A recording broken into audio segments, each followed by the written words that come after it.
Very good afternoon, good morning. Welcome to FX Week Ahead live market analysis with myself, Giles Coughlin, a chief currency analyst. I do hope everybody's doing okay. Good to see you all here. Alexandro, Eddie, good to see you. Johan, Joseph, Kingsley, that's good to see you here. Robin, excellent. Well, I do hope everybody's doing well. Looking forward to taking us through the session and just running through what we should be looking at for this coming week. Got a couple of interest rate decisions from the RBA and the ECB, so should see some potential action in the euro and the Aussie this week. Just remember that as we look at different entries, exits, the whole idea of this session is not that we're offering trading advice. The whole idea is that this is an educational trading webinar, that you look over my shoulder, someone with a professional trading background, and you go to see how I make trading decisions.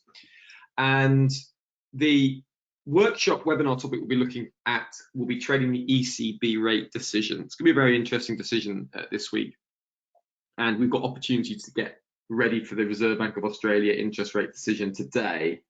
So with the ECB rate decision on Thursday, I thought that would be good for our Wednesday workshop. And just in case this is the first time you've come to this webinar, remember on Wednesdays we do a workshop at exactly the same time, and in that workshop I'll be showing you how professional traders go about getting ready for interest rate decisions, and we'll specifically look at the potential opportunities we have for the ECB. And ahead of the ECB, today I'll be looking at potential areas where it might be worth entering, because we're expecting a more hawkish ECB decision on Thursday. So do hang around for that. We'll also be looking at the Australian dollar, and in terms of potential trade on the Aussie New Zealand dollar ahead of the RBA. Remember, one of the simplest currency pairs to trade when you're trading the difference monetary policy decision of either the RBA or the RBNZ is the Aussie New Zealand dollar. It's a great pair to trade divergence or differing expectations between either the RBA or the RBNZ. And of course, remember, the RBNZ turned more hawkish at their last interest rate meeting. So remember, we've seen a little bit of New Zealand dollar strength creep in, but that has faded a little bit. And I'll show you how to go about understanding what interest rate expectations are for the Aussie New Zealand dollar, and we'll look at the bond yield spread. We'll do that later during the session today. Also, having a quick look at the dollar, China 50, whether this is still the time to be bold. We've looked at the China 50 a number of times. We're starting to see the China 50 gain now. This, of course, hasn't been a surprise, but we'll just run over that. Gold, what's the key trigger to look for? CAD, the outlook for the CAD after last week's decision, and key technical levels for oil. Remember, the Bank of Canada turned more hawkish last week, as well as they intend to get tougher on inflation. Inflation has been more extensive than they had projected, and they want to take action to control the rise in inflation. So without further ado, the best thing for us to look at is just have a quick look at market sentiment at the moment. The market sentiment is leaning more positively at the moment. You can see that the strongest currency of the day is the CAD and the US dollar, the pound. Now, the pound had a little bit of an uptick today on news that there's a no confidence vote triggered for UK PM Johnson. Now, the reason the pound gained a little bit is because immediately after the vote was triggered, you needed sort of 50 plus votes to be triggered, but PM Johnson needed 180 votes to lose a no confidence vote. So the pound was gaining because investors, remember, they're always forward looking, and investors were thinking, well, okay, yeah, a no confidence vote is triggered, but PM Johnson's likely to win the vote. So pound's finding a little bit of strength on that. Nothing really tradable, but just worth noting. And you can see the Aussie New Zealand dollar towards the weaker end of the spectrum. So a mixed picture in the FX space. Equity markets pushing higher. You can see China 50 index pushing up above that potential trend line break, which we've been looking at on the daily chart, which is confirmed on the daily. And we can see that that's a strong rejection of that 13,500 region. So this is opening up the way to a retest of 14,000 on the China 50 index. And remember, we've got this enormous pin bar reversal hammer from March 2022. You can see that bullish close, very long tail, big space to the left. If we can see a break of that 1400 region, we would anticipate a move back up to that 14500. So if we can get to 1400, break above there once again, then we're looking at a test of 14500. So look at that. That's a definite one to be aware of as we move closer into the start of the year. Not start of the year, as we move deeper into the year, look for that 14500 region. This is suitable to go long. Risk can be defined below the lows. Now, the recent thing that's boosting sentiment today is the news that Beijing is rolling back some of its COVID-19 restrictions. So you've got things like in-house dinings being open, some regions are being able to travel in again, and Shanghai has also reduced some of their restrictions. All of that is just boosting sentiment. And the private composite and services data out overnight, yes, it was below what was forecast for China, but remember, the market's happy to discount current negative data because it's looking forward. So the market's thinking, well, okay, China's opening up, so in the medium term, that does look positive. Now, it's a very mixed picture for Chinese data, and make sure you do check out this article that I've written here on my blog. It's a specific policy that China has called COVID Zero, and I go into some detail in this article here. I'm just going to send this article to you. Have a read of that. I'm putting it in the chat box now. I'll put it in the question box. Oh yeah, Iron asked a good question. Does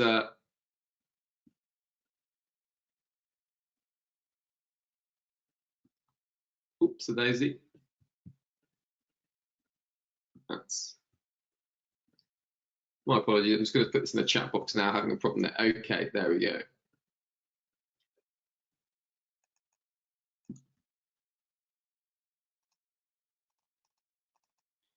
Okay, for some reason it's struggling to let me do this.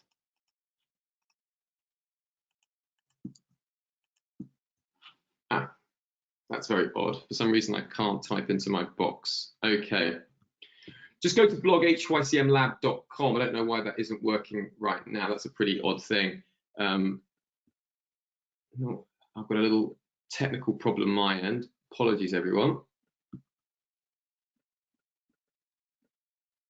Okay, so I've got a technical problem. Ian asks, does Chinese PMI can impact the New Zealand dollar? Yeah, well, I'll look at that in a minute, Aaron. I've got a problem with my responsiveness back here. I'm not sure exactly what it is.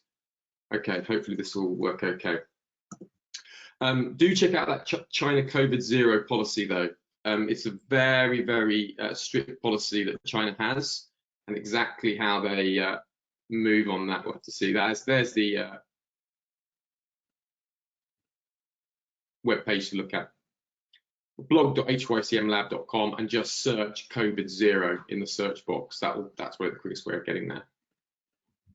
Okay. So you can just see that there is an upside bias. So when he drops down to that 13,500, can be considered suitable for buying at the moment. You can use that to define risk. Positive sentiment in equity markets. Remember, we're not bullish equity markets. Medium term, we're bearish equity markets. That's my perspective. But in the short term, equity markets are more sensitive to good news. So any good news is lifting sentiment at the moment. Oil prices just pushing a little bit higher. Positive news out of Saudi Arabia. They revised higher some of the light crude prices for Asia. They're expecting demand. Gold is pressured with yields rising higher. So yields rising higher, mixed picture in the dollar, just keeping gold pressured, but above that key trend line for now. Yields continuing to push higher. Remember, if this keeps pushing higher, that puts pressure on dollar yen to the upside. And that's all inflation expectations. You can see dollar yen seeing some of that pressure. Dollar medium term upside bias, but remember, starting to see some weakness. We're not surprised to see a bit of weakness creeping into the dollar. We may see some weakness grow. So watch out for any potential weakness in the New Zealand dollar, in the dollar moving forward. Iron asks, does Chinese PMI impact New Zealand dollar? It's mainly the Australian dollar, because Australia does a lot of trade with China. So basically, if there's some really good news for China, that tends to boost the Australian dollar, along with iron ore prices. So if iron ore prices are rising, and they are at the moment, and you've got strong Chinese sentiment, which you have at the moment, that's all positive for the Australian dollar. Again, copper prices, gold prices also lifts the Australian dollar. Okay, let's go over and look at the coming risk event. Now, the main event to look at is the Australian RBA interest rate decision. Now, if you remember, at the last RBA rate decision, again, check my blog, and you can read under the central bank section, you can read what happened in the last decision here. So if you just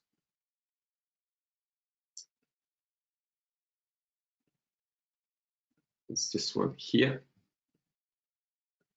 If you just go under market fundamentals, central bank watch, you can read here about what happened to the RBA last decision. Okay, and basically in that RBA decision, we were looking at potentially going long Aussie CAD. Okay, so and you can see that Aussie CAD's been gaining on that since at that time. You can check that out there. I'll check one more time to see if that's working.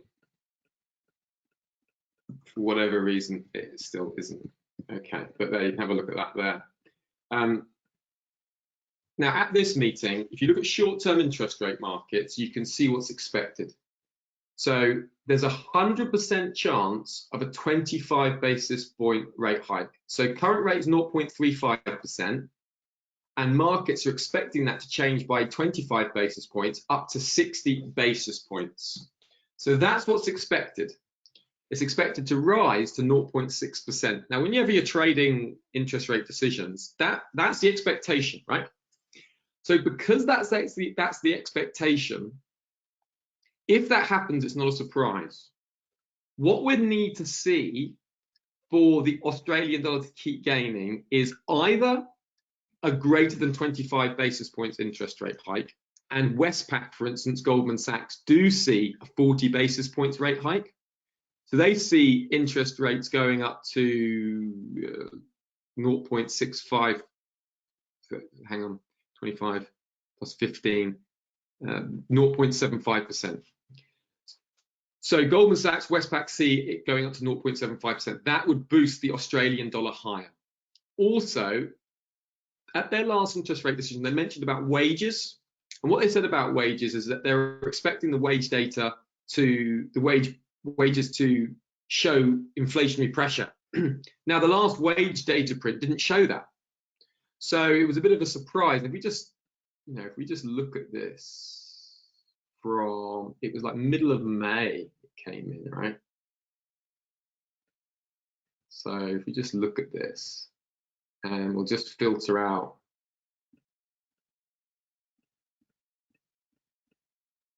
And if you just take a quick look at Australia, you'll see what I'm talking about here. Right, and what you'll see is the Australian wage price data. Look, it came in at 2.4% below the forecast 2.5%, and quarter on quarter 0.7% below the forecast 0.8%. Now the RBA, when they met in May, they said that wages were starting to increase, so they were confident to turn more hawkish because of wages. And the wages and the labour data was both a disappointment. So really, that means that we need to see some kind of explanation for that. What do the RBA say about that? How are they going to respond to it? If they kind of give an explanation for it and say, yeah, we weren't surprised to not see the data in yet, then the Australian dollar can keep rising. So if it's a hike above 25 basis points, if they raise the neutral rate, if they are optimistic about growth and are optimistic about China's reopening with Beijing and Shanghai opening, if they're expecting a boost to the Australian economy and they're expecting to have to control inflation more radically, they expect Aussie upside. Now, the two opportunities we have are either Aussie CAD upside or Aussie New Zealand dollar upside.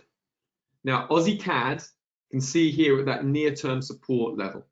So on the decision, if you see something more optimistic, we can look at a run back up to 0.9100, up to 0.9130 and 50. The Aussie New Zealand dollar pair looks very interesting. You can see since the last interest rate decision, we had the AUDNZD rate decision and the bond yield spread dropped lower. It's now started picking up. So if the RBA turn hawkish, expect this to break higher, and we can go with a break above 1.100 if the market is positive and the RBA is positive towards more aggressive interest rate hikes. If you're in any doubt and you can't quite understand what the decision is, use the bond yield spread, which is the Aussie 10 minus the New Zealand 10-year, and allow that to guide you. So I was initially short Aussie New Zealand dollar, but as the bond yield spread started picking higher and we broke through that trend line, didn't want to hold on to it. Now, conversely, if the RBA are more dovish, then that's a great place to define a limit risk stops just above the low. So they'll be more dovish if they only hike by what's expected. Maybe they say, you know, we don't see ourselves being as aggressive as we previously thought. They start getting worried about growth expectations from China and domestic growth. Then you could see Aussie New Zealand dollar tank sharply lower. So good opportunities in the Aussie New Zealand dollar and the Australian dollar CAD pair. Okay, definitely ahead of the RBA rate decision.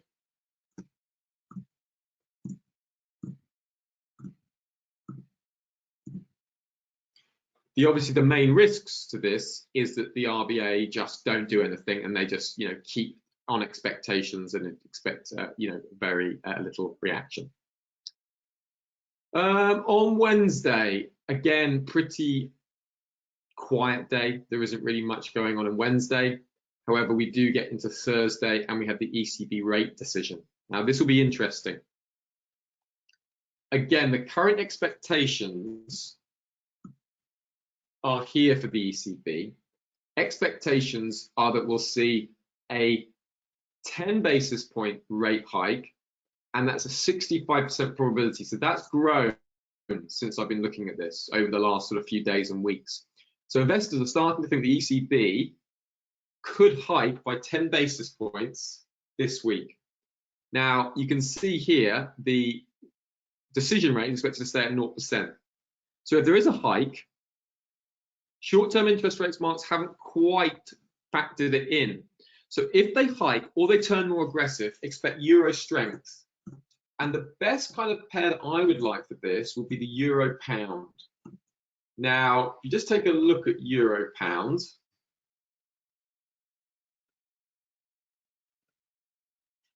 you'll see that we're right up into that overhead resistance level. Right now, if you're following along on my Twitter page, and if you're not following me along on Twitter, do come and follow me on Twitter, because I put up some, you know, pretty decent information, right? Now, if you just take a look here, going into, where was it, the ECB decision. Yeah, here it was here on the, when ECB Holtzman last week was repeating calls for a 50 basis point rate hike, euro pound upside bias at market ahead of ECB next week. So I was looking at buying at market 8513, put that up on Twitter, and you can see prices moved up into my target place, up into that overhead resistance level here, right? Just into this 0.8600 region. And I took profit on Friday last week on one position, another position I took profit at the start of the week. So I got it like pretty much perfect, really. But a couple things to note, you know, whenever you go into those overhead resistance levels ahead of big interest rate decisions, often you can expect to see some kind of pullback, some kind of correction, right? Now that means that any retracement ahead of the ECB into this 0.8500 region is suitable for going long on right now, right? So we're not interested in buying at market now, okay, because that boat's passed. But a drop lower there is great because stops can be defined underneath this near-term trend line. Okay, you got 1, 2, 3 touches trend line, and you can put your stops just sub 0.8450. So any dink into there ahead of Thursday is suitable for going long. And on Thursday, we'd anticipate a more hawkish ECB. Now, if you look at the base expectations, it is for a potential hike that isn't fully priced in. So if we do get a hike, the euro is going to move significantly higher, right? Now, at the moment, Christine Lagarde is expected to say that the ECB is going to hike interest rate once in July and once in September. So that's the expectations. And if the ECB are more aggressive than that, expect the euro to gain. So current expectations, 1 hike in July, 1 in September, expected quantitative easing and end announcement. But if that's brought forward more quickly, I'm expecting an interest rate hike in June, which is on Thursday, and July and September. And if there's even talk of like a 50 basis points rate hike, expect the euro to gain. Now, most central banks have been turning more aggressive. The AUDNZD turned more aggressive at their last interest rate decision. The RBA did. The Bank of Canada did last week. So I'm expecting the RBA this month and the ECB to follow suit. That's the trend. The trend is central banks turning more aggressive. Why? To contain surging inflation. So euro pound upside or euro CAD upside are both quite attractive on a more hawkish ECB. Okay, so the euro CAD trade I really like is if we can get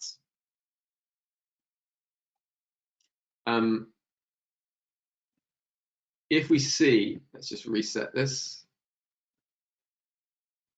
If we see a move back down into this region here, that could be suitable for buying at market just ahead of the ECB. But I would personally want to wait, see today if we get a false break of this Harami inside bar. If I got a false break of this Harami inside bar and we close back up within that body range, then I think that's suitable for going long at market. Stops just underneath 1.33650, looking for a move higher up to 1.3650.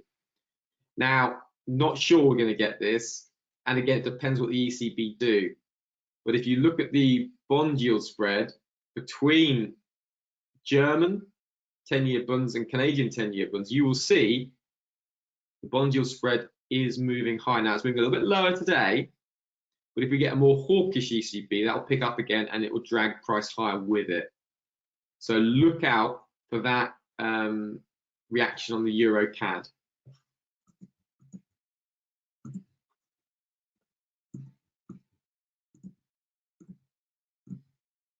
We will go into the ECB decision more on Wednesday. Canadian Bank of Canada Governor Macklem Rogers speaking. Watch out for that and how Canada is going to be reacting to high inflation. They are turning more hawkish, so look out for any hints of even more hawkish. That could boost the CAD. Got some inflation data out of China, Canadian employment data, that will be important for the CAD, and US inflation data, very important for the Federal Reserve. Now, if we see inflation peaking, if we see the year-on-year rate, core, coming in below 5%, markets will breathe a sigh of relief that inflation, peak inflation season was passed. That should allow the dollar to weaken, and that should allow something like gold to gain, Aussie US dollar gaining, New Zealand US dollar gaining. So there will be some currency pairs that will be very good if we get a big miss. So what we'd need to see is the core coming in below 5%. Now at the moment, the inflation is expected to come in at 5.9. Now the prior reading was 6.2. So already there is a little bit of optimism here. And the optimism is that peak inflation has passed. Now, if we see the opposite, say we see inflation coming in above 6.3% for the year-on-year core, we'd expect to see the dollar gain quickly. You expect to see yields push up hard, and you expect gold to drop. So you'd also expect equities to drop. So the opportunity comes on a miss. If it's below 5%, expect dollar to fall, equities to rise, expect gold to gain. If we see core inflation coming above 6.3%, expect equities to fall, the dollar to gain, and expect gold to fall sharply. That's the expectations for the core inflation. Big impact expected from this if we get a reading that comes in outside minimum maximum expectations. Now, just check out, if you look at the previous section here, what you can see is that the expectations are that the month-on-month is coming in higher than previous, but the core is expected to come in lower than previous for the month-on-month and the year-on-year. So you might see the dollar just weakening into this print. Okay, so if we got some good Canadian data, you might see the US dollar CAD just falling into this print. So watch out that we could be seeing a weaker dollar into the print, but then investors will evaluate what the print actually means.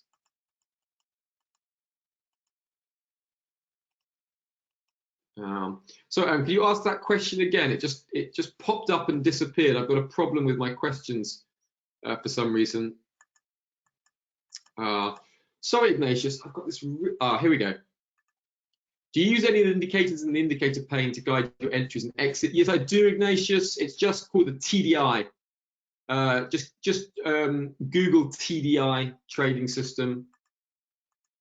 I use a lot of different technical systems. CN says, I came in late. Is this recorded somewhere? Yes, it is, CN. It goes up on the website. Do contact support for any help. I'm very sorry, for some reason, my control panel is not working properly today.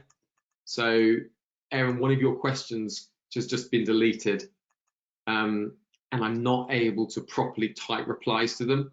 So, CN, Ignatius, Aaron, my apologies. First of all, thank you for answering questions, but I'm not able to answer them properly because I get this huge delay when I click the question. Normally, it's fine. There's obviously some kind of software problem. It's a sort of software problem that when you reboot the computer, it's fine. But it's not much help for us now. But I am able to answer those questions. I just missed one question from Aaron. The best opportunities is the RBA rate decision. Look, and I would expect them to turn more hawkish. So if I had to guess, a trade like Aussie New Zealand dollar longs into that makes sense to me. But obviously, there's a risk that they come out more dovish. Iron ore prices higher, optimism over China reopening, inflation higher. See what they say about that wage price index. Could see some more upside for sure.